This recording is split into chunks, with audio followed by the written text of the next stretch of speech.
About some of the aspects of infrastructure specifically to your department. And let's talk, first of all, what I think I can call a crisis with our ports right now on the West Coast and the East Coast, when we have all those ships lined up trying to offload. And by the way, we don't have the trucks to get the stuff off the ports anyway.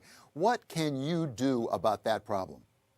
So this is a challenge that really stretches across the entire supply chain. If you think about it, if the ships are there, then actually the ships are not where the entirety of the issue lies. It's really everything in between. In addition to issues in shipping, it's everything in between that ship that's waiting for its chance to come into port and the shelf where that product is supposed to wind up in the end. That means the ports themselves. It means rail. It means trucking.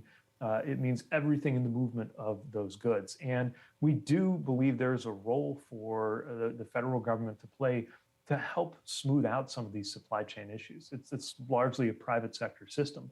But when the president signed the executive order early this year, when we brought together the White House task force on supply chain disruptions that's working as we speak, to continue addressing these. What we found is that we can play a role as a kind of honest broker, bringing together a lot of the key players in order to take away some of the obstacles to things moving smoothly.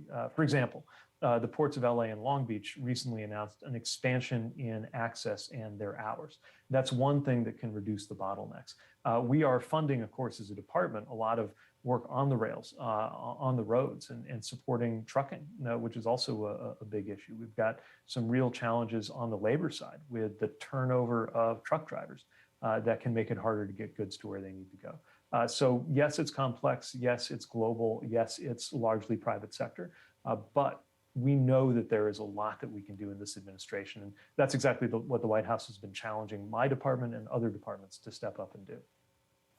When we read the media, and I understand media sometimes can overhype it, we hear about that Christmas might be in jeopardy. By the way, not just the United States, we read about it in Germany as well. What is the risk that we will not have the goods on the shelves for Christmas? Well, look, what we know is that there are short-term actions that we can take that are making a difference already. We just saw, for example, a considerable reduction in the dwell time on rail, the transfer to rail at those ports of LA and Long Beach. By the way, those two ports alone represent about 40% of our containerized traffic.